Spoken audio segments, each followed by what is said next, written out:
আমরা বারবার বিফল হয়েছি এসব আশা করে, কিছুই পাইনি। আমরা ৭১-এর চেতনাকে ধরে রাখতে পারি। আমি বাংলাদেশের নাগরিক হিসেবে আজকের ত্রয়োদশ নির্বাচনী ভোটটা দিয়েছি সকালে। তবে একজন নাগরিক হিসাবে যে জিনিসটা সবচেয়ে বেশি কাঙ্ক্ষিত আমার, এবং আমি এটা চাবো যে সুষ্ঠু রাজনৈতিক কর্মকাণ্ড এবং সুষ্ঠু রাজনৈতিক পরিবেশ এই দেশে বিরাজ করুক, এবং প্রতিটা দল মত নির্বিশেষে সকলে কে হারলো কে জিতলো এই স্লোগানে আমরা মুখরিত না হয়ে সকলে সম্মিলিত প্রচেষ্টায় দেশটাকে গড়ে তুলি, এবং আগামী দিন যাতে আমরা শপথ করতে পারি, যাতে আমরা ৭১-এর চেতনাকে ধরে রাখতে পারি, এই আশা করেই আমি নির্দ্বিধায় নির্বিঘ্নে আজকে ভোটটা দিতে গিয়েছি।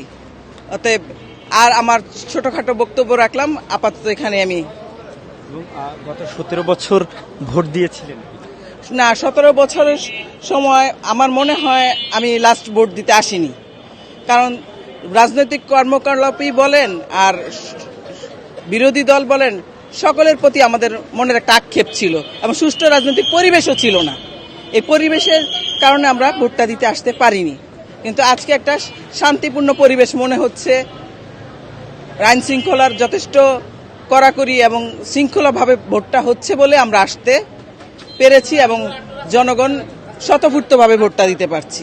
আমাদের প্রথম হচ্ছে আমাদের জনগণের সমস্যা এবং দুঃখ এটা গোছানোর চেষ্টা করবে, এবং অতীতে আমরা যেগুলো পাইনি সেগুলো তাকে লাঘবের চেষ্টা করবে, এবং আই হোপ তারা এটা করবে। আমরা এই আশা আকাঙ্ক্ষা নিয়ে আমি ভোটটা দিয়েছি।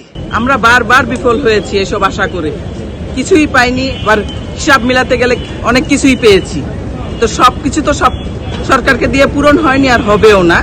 তবে আশা করা যায় সামনে এটার ভালো কোনো সুদূর প্রসারী ফল হয়তো আমরা পাবো। এই কারণে আমরা আজকে ইলেকশনে যারা পার্টিসিপেট করেছে তাদেরকে ভোটটা দিতে আসছি।